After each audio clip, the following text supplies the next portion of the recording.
Hello dear students, इस video में बच्चों हम डिजीज़ के बारे में पढ़ेंगे। डिजीज़ यानी कि बीमारियां, जो अलग अलग बीमारी होती हैं उसके बारे में पढ़ेंगे। बच्चों, कभी कभी क्या होता है, हम लोग कुछ करने में आराम महसूस नहीं करते हैं। हमारे को हर एक दिन बाय दिन हमारी तबीयत ख़राब होने में फ़ील होती है कि हमारा जो शरीर होता है, हमारा जो दिमाग है वो एकदम इनएक्टिव सा हो जाता है। जैसे हम बहुत दुखी से रहने लगते हैं, इरिटेटेड रहने लगते हैं, तो हम फिर बीमार पड़ जाते हैं। इसका मतलब क्या होता है कि हमारे शरीर के अंदर कोई कुछ बीमारी हो रही है। तो एक बीमारी वो स्टेज होती है जिसमें कि हमारा जो शरीर है वो अपने नॉर्मल वर्किंग से डिस्टर्ब हो जाता है, अलग हो जाता है। तो मलेरिया, कॉमन कोल्ड है, टाइफाइड है, मीजल्स हैं, चिकन पॉक्स हैं, ये कुछ इस तरह की बीमारियां होती हैं। बच्चों, बीमारियां को हम दो तरह से डिवाइड कर सकते हैं, कम्युनिकेबल डिसीज़ और नॉन कम्युनिकेबल डिसीज़। सबसे पहले हम कम्युनिकेबल डिसीज़ के बारे में पढ़ेंगे।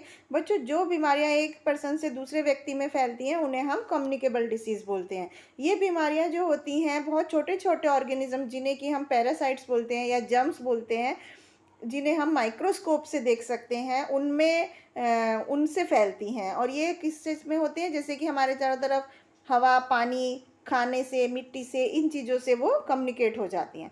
अब किस तरह से ये जर्म्स जो होते हैं वो फैलते हैं सारे में, तो ये मेनली चार तरीक़ों से फैलते हैं। सबसे पहले हवा के द्वारा फैलते हैं। तो कुछ बीमारियां ऐसी होती हैं जो हवा से फैलती हैं, उन्हें हम एयरबॉर्न डिसीज़ बोलते हैं। जब हम छींकते हैं, खांसते हैं, तो जो जर्म्स हमारी बॉडी में होते हैं वो हमारे शरीर से बाहर आ जाते हैं, और जब कोई स्वस्थ व्यक्ति उसी हवा में सांस लेता है तो ये जर्म्स उसके शरीर के अंदर चले जाते हैं और उसे बीमार कर देते हैं।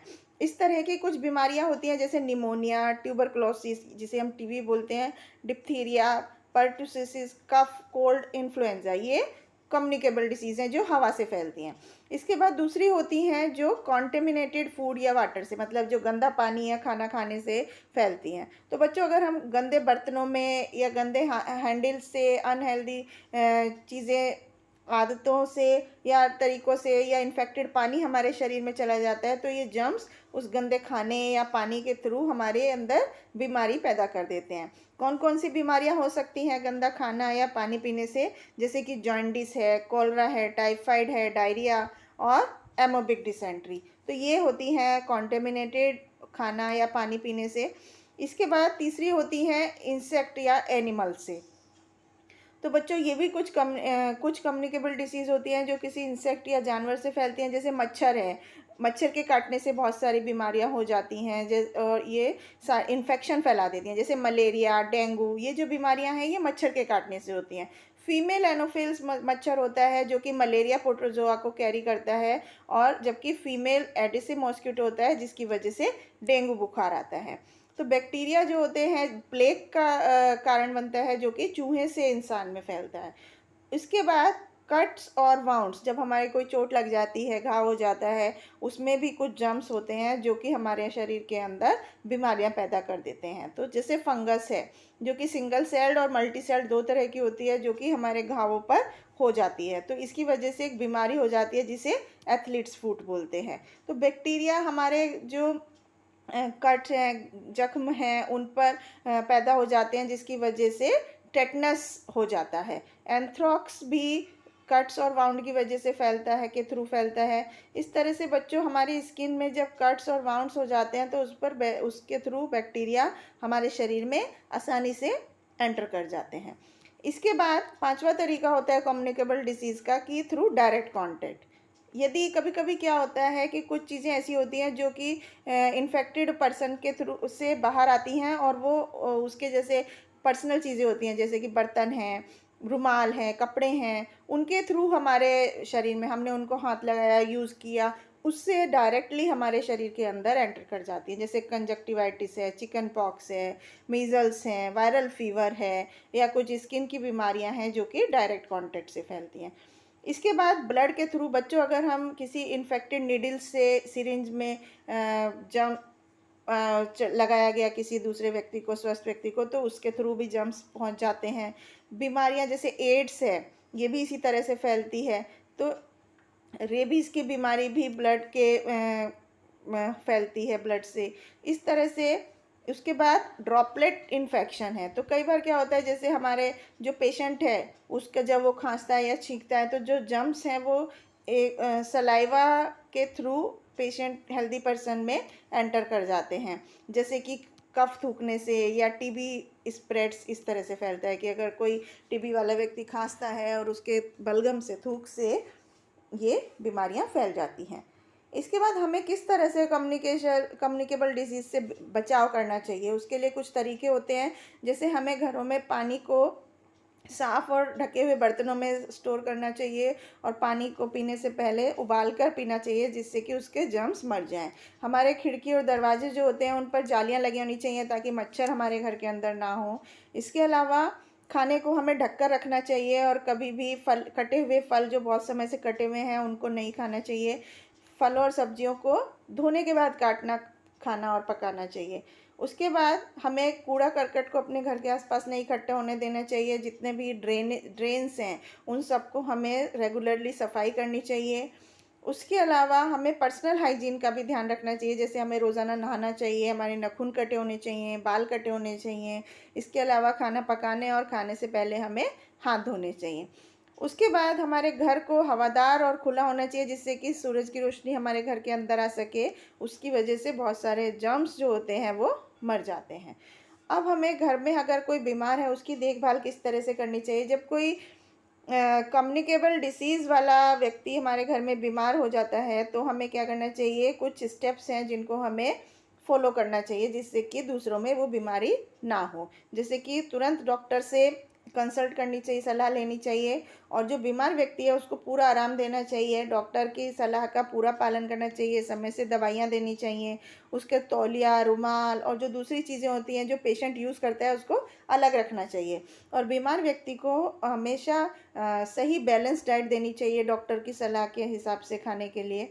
इसके बाद वैक्सीनेशन क्या होता है बच्चों? वैक्सीनेशन वो तरीका होता है जिससे कोई बीमारी के लिए हमारी बॉडी जो होती है वो रजिस्ट हो जाती है, फिर वो बीमारी का असर हमारे शरीर पे नहीं होता है, उसे हम वैक्सीन बोलते हैं। तो वैक्सीन जो होती है बहुत सारी चीज़ों की, बीमारियों की बनी हुई है, जैसे टाइफाइड, कोलरा, टेटनस, पोलियो की, हेपेटाइटिस, स्मॉल पॉक्स। तो ये सब बीमारियों की वैक्सीन्स बच्चे को लग जाती हैं तो फिर वो बीमारियों के लिए हमारा शरीर रजिस्ट हो जाता है, वो बीमारियां हमें नहीं पकड़ती हैं। बहुत सारे कैंपेन्स चलाए जाते हैं पूरी भारत में इन वैक्सीनेशन के लिए। जैसे पल्स पोलियो अभियान चलाया जाता है जिसमें कि ओरल दवाई हमारे बच्चों को दी जाती है जो 5 साल से कम उम्र के होते हैं। इसके बाद नॉन कम्युनिकेबल डिसीज़ होती हैं जो कि एक व्यक्ति से दूसरे व्यक्ति को नहीं फैलती हैं, इनको हम नॉन कम्युनिकेबल डिसीज़ बोलते हैं। ये बीमारियां क्या होती हैं बच्चों? हमारे शरीर के अंदर किसी ऑर्गन के सही तरह से काम ना करने की वजह से, न्यूट्रिएंट्स की कमी की वजह से और या कोई हार्मफुल सब्सटेंस की वजह से, जैसे पॉल्यूशन की वजह से हमारे शरीर में हो जाती हैं। अब सबसे पहले हम डेफिशिएंसी डिजीज़ के बारे में पढ़ते हैं जो किसी न्यूट्रिएंट की कमी की वजह से हमारे शरीर में पैदा हो जाती है, इन्हें हम डेफिशिएंसी डिजीज़ बोलते हैं। तो ये डेफिशिएंसी डिसीज़ हैं जैसे कि विटामिन ए की कमी से हमें नाइट ब्लाइंडनेस हो जाती है, जिससे कि डिम लाइट में कम दिखने लगता है।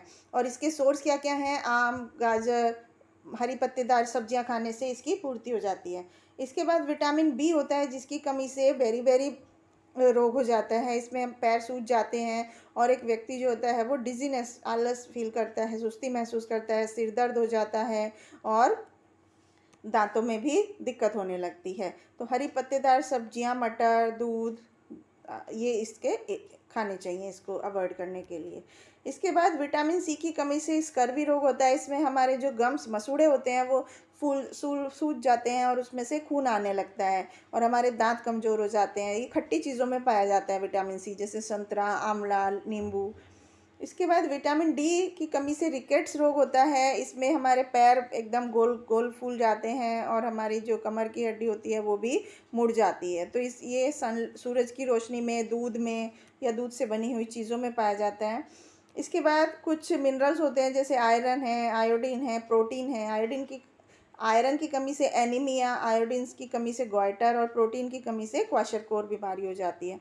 एनीमिया में एक व्यक्ति पीला दिखने लगता है, थका हुआ हो जाता है और उसका पाचन कमज़ोर हो जाता है और वो वज़न कम हो जाता है। ये पालक, गुआवा, बैंगन और मीट में पाया जाता है। आयोडीन जो होता है वो थायराइड ग्लैंड उससे बड़ी हो जाती है। आयोडाइज नमक खाने से ये पूरा हो जाता है। प्रोटीन की कमी से क्वाशरकोर होता है, जिसमें कि बच्चे की ग्रोथ रुक जाती है और उसका पेट फूल जाता है, फेस ड्राई हो जाता है। तो ये दूध, मीट, एग, फिश में पाया जाता है। इसके बाद कार्बोहाइड्रेट की कमी से मारसमस रोग हो जाता है, जिसमें कि वज़न कम हो जाता है और उम्र के हिसाब से, और पैर पतले हो जाते हैं। तो ये चावल, गेहूँ, आलू, मकई और हनी में पाया जाता है। इसके अलावा कैल्शियम और फास्फोरस मिनरल हैं, जो कि हड्डियों और दांतों के इम्प्रॉपर डेवलपमेंट की कमी हो जाती है। उसमें हड्डियां और दांत कमज़ोर हो जाते हैं। ये ज़्यादातर दूध, हरी सब्जियां, मीट, फिश, दालों और नट्स में पाया जाता है।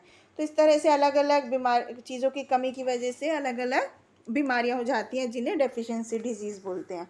अब कुछ पोल्यूशन रिलेटेड बीमारियां होती हैं, जो कि हमारे वातावरण में पोल्यूशन की वजह से हमारे अंदर आती हैं। जैसे जो फैक्ट्रियों से या व्हीकल से जो धुआं निकलता है, उसकी वजह से ये बीमारियां क्या होती हैं, हमारे लंग्स और हार्ट पे इफ़ेक्ट करती हैं। तो हमें नॉन कम्युनिकेबल डिजीज़ से किस तरह बचाव करना चाहिए? हमें एक संतुलित आहार लेना चाहिए बीमारियों से बचने के लिए, और हमेशा फ्रेश और ढका हुआ खाना खाना चाहिए।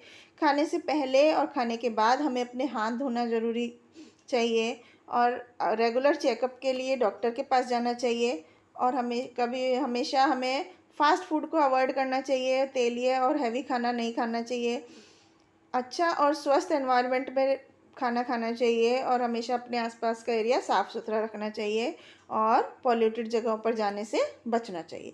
तो बच्चों, हमें क्या क्या चीज़ें ध्यान रखनी चाहिए? बीमारी क्या होती है? एक बीमारी होती है जब हमारा शरीर नॉर्मल फंक्शनिंग करने से डिस्टर्ब हो जाता है। मलेरिया और cold, typhoid, measle, chicken pox, ये कुछ कॉमन बीमारियां हैं। जो बीमारियां एक व्यक्ति से दूसरे व्यक्ति में ट्रांसफ़र हो जाती हैं, उन्हें कम्युनिकेबल डिसीज़ कहते हैं। और जो बीमारियां हवा के थ्रू फैलती हैं, उन्हें एयरबोर्न डिसीज़ कहते हैं। इसके अलावा बीमारियां जो होती हैं वो न्यूट्रिएंट की कमी की वजह से भी होती है हमारे खाने में, उनको हम डेफिशिएंसी डिजीज़ बोलते हैं। तो इस तरह से बच्चों, आपने देखा अलग अलग टाइप की बीमारियों के बारे में, कि किस तरह से बीमारियां होती हैं, किस किस चीज़ की वजह से होती है, और हमें उनसे किस तरह से बचाव रखना चाहिए। ये था इस वीडियो में। आई होप आपको समझ में आया होगा। Thank you.